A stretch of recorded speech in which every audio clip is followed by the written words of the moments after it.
কোরআন মাজিদ যে আমরা পড়া শুরু করি, তখন কি মানে কি প্রথম দিকে কি বলবো? কোরআন মাজিদ পাঠ বা তেলাওয়াত শুরু করার আগে বিতাড়িত শয়তান থেকে পানাহ চাইতে হয়। আল্লাহ তাআলা বাধ্যতামূলক করে দিয়ে বলেছেন, ফাইদা ক্বারাআতাল কুরআন ফাস্তাইয বিল্লাহি মিনাশ শাইতানির রাজীম। যখনই তুমি কোরআন কেরাত করতে চাইবে, পড়তে চাইবে, তেলাওয়াত করতে চাইবে, অবশ্যই বিতাড়িত শয়তান থেকে পানাহ চাইতে হবে। আর বিতাড়িত শয়তান থেকে পানাহ চাওয়ার বাক্য হলো আউযু বিল্লাহি মিনাশ শাইতানির রাজীম, আউযু বিল্লাহি মিনাশ শাইতানির রাজীম। তবে হ্যাঁ, যখন কোনো সূরার সূচনা থেকে পড়বেন, আল কোরআন আল কারীমে কেবল একটি সূরার সূচনায় বিসমিল্লাহ নাই, তা হলো 9 নম্বর সূরা আত-তাওবা। এই 9 নম্বর সূরা ছাড়া 114টি সূরার প্রত্যেকটি সূরার সূচনায় বিসমিল্লাহির রহমানির রহিম। তবে সূরাত আন-নামলের মধ্যে সূচনায়ও বিসমিল্লাহ আছে, মাঝখানেও আল্লাহ তাআলা বিসমিল্লাহির রহমানির রহিম। এটা মানে আয়াত হলো ইন্নাহু মিন সুলাইমান ওয়া ইন্নাহু বিসমিল্লাহির রহমানির রহিম। সুতরাং আব্দুল ইবনে আব্বাস রাদিয়াল্লাহু বলছেন, বিসমিল্লাহির রহমানির রহিম হলো কোরআন আল কারীমের 114টি আয়াত। একটি আয়াতে 114 বার আল কোরআন আল কারীমে এসেছে।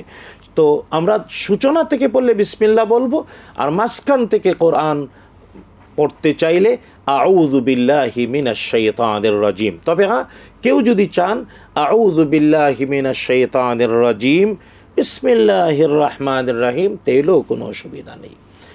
আর হ্যাঁ, এটা আবার উলামারা আইম্মা মুস্তাহিদিনদের আমল, আমাদের অতীত যারা ইমাম, তাদের যে আল কোরআন আল কারীম তথা মুসহাফ খুলে পড়ার আগে আউযু বিল্লাহি মিনাশ শাইতানির রাজীম বিসমিল্লাহির রহমানির রহিম এরপরে সূরাতুল ফাতিহা পড়া।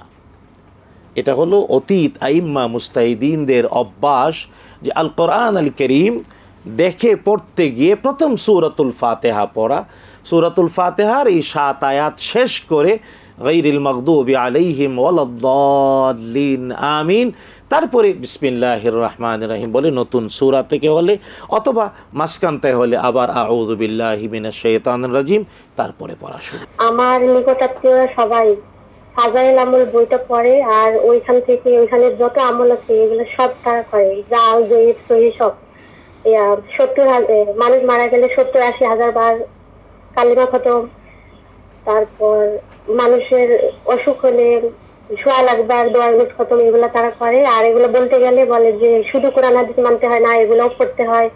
এগুলো লিখেছেন এই বই, তারা অনেক বড় মুহাদ্দিস। সেটা তাদেরকে কিভাবে বুঝাবো, তাদের বুঝাইতে পারি না। তাদের ব্যাপারে যদি কিছু বলতেন।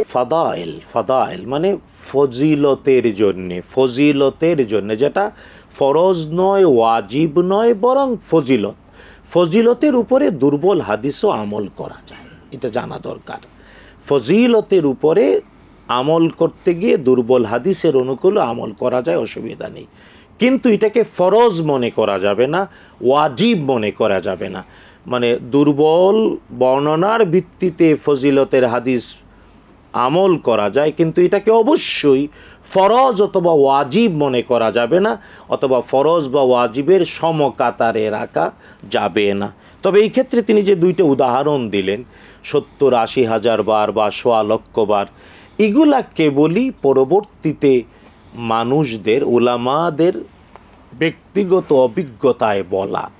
যেমন 70-80 হাজার বার বা 1.25 লক্ষ বার খতমে দোয়ায়ে নুস, 70-80 হাজার বার কালেমা তাইয়্যিবা পড়ানো, বা এই যে বড় মানে কি যে তেঁতুলের বিচি দিয়ে, এগুলা সব হলো কিছু আলেমদের নিজের অভিজ্ঞতার কথা তারা বলেছেন। এটা আপনি মানতেও পারেন, নাও মানতে পারেন, কিন্তু মানতেই হবে এমনটা যদি কেউ কয়, তার অপরাধ।